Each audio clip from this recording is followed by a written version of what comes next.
मोहल्ले की बड़ी गली के मोड़ पर 3-4 तांगे हर वक्त मौजूद रहते थे, मगर इस रोज मैं मोड़ पर आया तो एक भी तांगा नहीं था। मुझे खासी दूर भी जाना था और जल्दी भी पहुंचना था, इसीलिए इंतजार करने लगा। तांगे तो बहुत से गुजरे मगर खाली ना थे।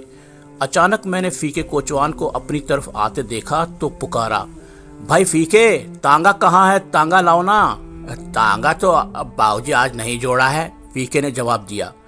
मैंने देखा फीका जो कोचवान का कोचवान और पहलवान का पहलवान था, आज इतना मासूम लग रहा था जैसे पहली जमात में दाखिला लेने आया है।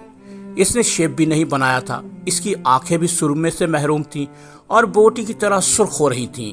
क्या बात है फीके? बाबूजी एक काम है। हाँ हाँ कहो। काम ये है बाबूजी कि आप मेरे बाबा को तो जानते हैं ना, इसकी एक आंख चली गई है। ओहो, मुझे दुख हुआ। कैसे गई? क्या कोई हादसा हो गया? जी नहीं ही। फीके के चेहरे पर भोलपन का एक छींटा पड़ गया। लाल लाल तो वो हर बखत रहती थी, इससे पानी भी बहता रहता था। आप तो जानते हैं ना, आप तो बाबा के साथ कई बार तांगे पर बैठे हैं।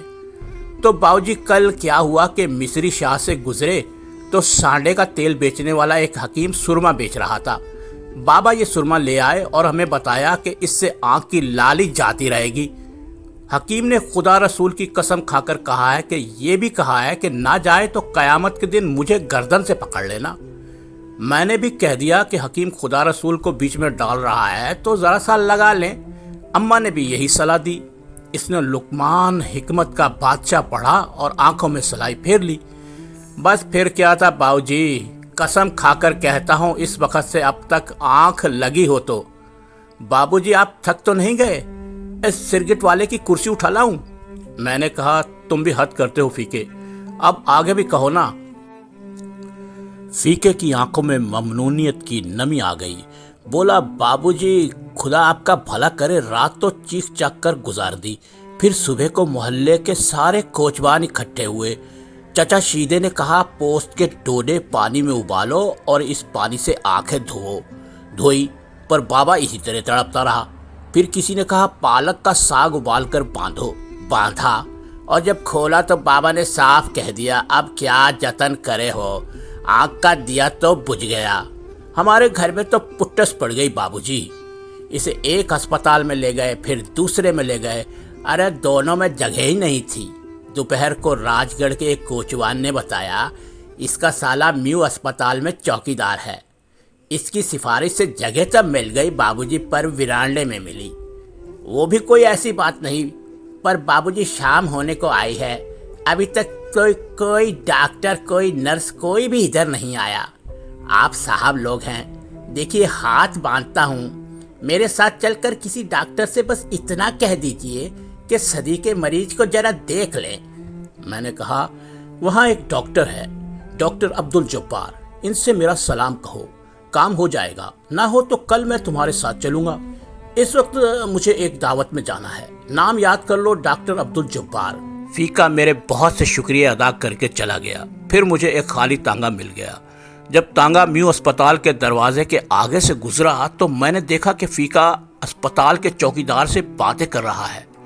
जाहिर है डॉक्टर जब्बार का पता पूछ रहा होगा। एक बार जी में आई कि अस्पताल जाकर जब्बार साहब से कह दूं, मगर अब तांगा आगे निकल गया था और मुझे पहले ही देर हो गई थी। कुछ दूर जाकर घोड़ा फिसलकर गिरा और 10 मिनट तक गिरा ही रहा। इसी वक्त जब्बार साहब का स्कूटर वहां से गुजरा। मैंने आवाज दी पर वो सुन ना सके। कोई बात नहीं, मैंने सोचा कल कह दूंगा, कल पहला काम यही करूंगा। रात को मैं घर आया तो मालूम हुआ कि फीका कोचवान आया था और कह गया था कि बाबूजी आए तो मुझे बुला ले। मैंने सोचा इस वक्त कौन बुलाए, अगर फीके का काम हो गया तो शुक्रिया सुबह वसूल कर लूँगा, और अगर काम नहीं हुआ तो जो भी कोशिश करनी है सुबह को ही होगी। सुबह अभी मैं बिस्तर से नहीं निकला था कि फीके ने दरवाज़ा खटखटाया। मालूम हुआ कि रात जब्बार साहब ड्यूटी पर नहीं थे। मैंने अपने अंदाज में तशवीश जाहिर करके कहा, यानी तुम्हारा बाप दिसंबर की सर्दी में बरामदे में ही पड़ा रहा?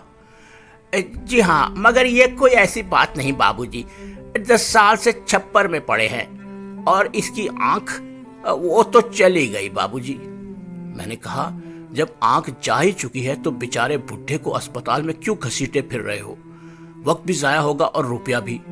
फीका बोला, अब बाबूजी क्या पता आंख के किसी कोने में बीनाई का कोई भोरा पड़ा रह गया हो।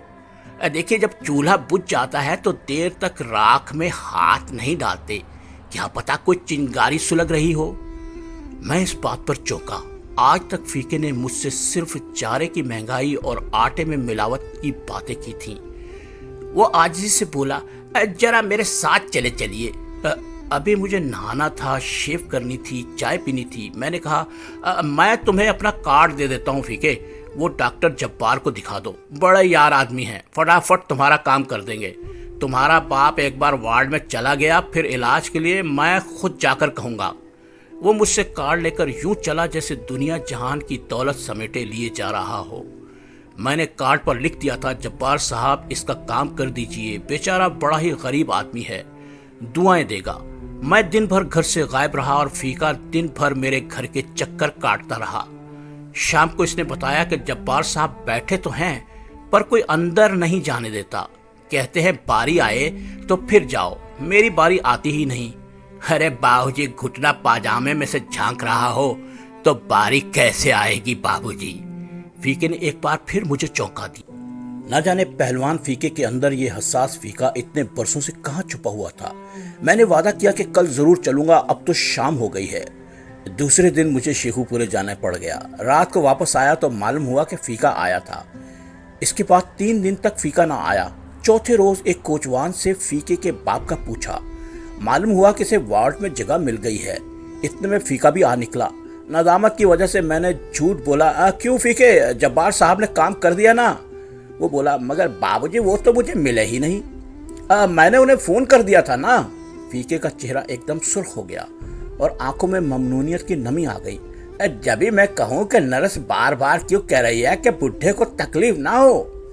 फिर मैं वहां से चला आया। मेरे कदम आहिस्ता आहिस्ता उठ रहे थे। अगली सुबह फीका फिर दरवाजे पर मौजूद था। बोला, आपकी मेहरबानी से दाखिला तो मिल गया बाबूजी, पर अब उन्होंने बाबा को कोट लखपत के अस्पताल में भेज दिया है। अरे ये तो बड़ा गजब हुआ। बाबूजी, कुछ हो सके तो कीजिए ना। मैंने कहा, मैं अभी डॉक्टर जब्बार को फोन करता हूँ। मैंने फोन किया भी, मगर डॉक्टर साहब ना मिल सके। फिर मसरूफियत में बात आई गई हो गई। 5-6 रोज बाद फीके को देखा तो सोचा नजरें चुरा कर निकल जाऊं, मगर फीका लपक कर आया और बोला, बाबूजी, मैं आपके किस किस एहसान का बदला उतारूंगा। बाबा का ऑपरेशन हो गया है, जुमे को पट्टी खुल जाएगी, दुआ कीजिए। मैंने कहा, अल्लाह रहम करेगा। फिर वो जुमे की शाम को आया तो आते ही जोर जोर से रोने लगा। बाबूजी, गजब हो गया, पट्टी खुली तो पता चला एक आंख तो गई ही थी, दूसरी पर भी असर पड़ गया है। कहते हैं अब पहले ऑपरेशन का जख्म मिलेगा तो दूसरा ऑपरेशन करेंगे। मैंने इसे तसल्ली दी। साथ ले जाकर एक दुकान से डॉक्टर जब्बार को फ़ोन किया, मगर वो मौजूद नहीं थे। मैंने इनसे वादा किया कि कल जाकर डॉक्टर जब्बार से मिलूंगा। वो अस्पताल में ना हुए तो घर में जाकर पकड़ूंगा। दूसरे दिन मैं जा ना सका। अलबत्ता फ़ोन ज़रूर किया, लेकिन वो फिर गायब थे। इधर फीका भी गायब था। 2-2.5 हफ्ते के बाद नौकर ने बताया कि फीका आया है। मैंने पूछा, क्या तुमने बता दिया कि मैं मौजूद हूँ? जी हाँ। बड़े अहमक हो, जाओ जाकर कह दो कि कपड़े बदल रहा है, आते हैं। कपड़े तो मैं बदल चुका था, मगर अब तेवर बदलने की कोशिश कर रहा था। फिर ख्याल आया कि कितना छोटा आदमी हूँ। 2 रुपए या चलो 2 लाख की बात भी नहीं, 2 आंखों की बात है, और मैं झूठ बोले जा रहा हूँ। मुझे एतराफ़ कर लेना चाहिए कि मैं कुछ नहीं कर सका। मैं बाहर आया तो फीका बोला, बाबूजी, कुछ समझ में नहीं आता। इतना कहकर इसकी आवाज़ भर्रा गई और वो ज़ोर ज़ोर से रोने लगा। मैंने बामुश्किल कहा, फीके, बात यह है कि आंसुओं से भरा चेहरा लिए फीका उठा और बोला, बाबूजी, कुछ समझ में नहीं आता। मैं शुक्रिया करूं तो कैसे करूं? अरे मेरा बाबा एकदम ठीक हो गया, इसकी दोनों आंखें ठीक हो गई। इसे बीनाई अल्लाह ने दी है और आपने दी है। आपने मुझे खरीद लिया बाबूजी, खुदा की कसम मैं उम्र भर आपका नौकर रहूंगा। मैंने एक गहरी सांस लेकर कहा, कोई बात नहीं फीके, कोई बात नहीं।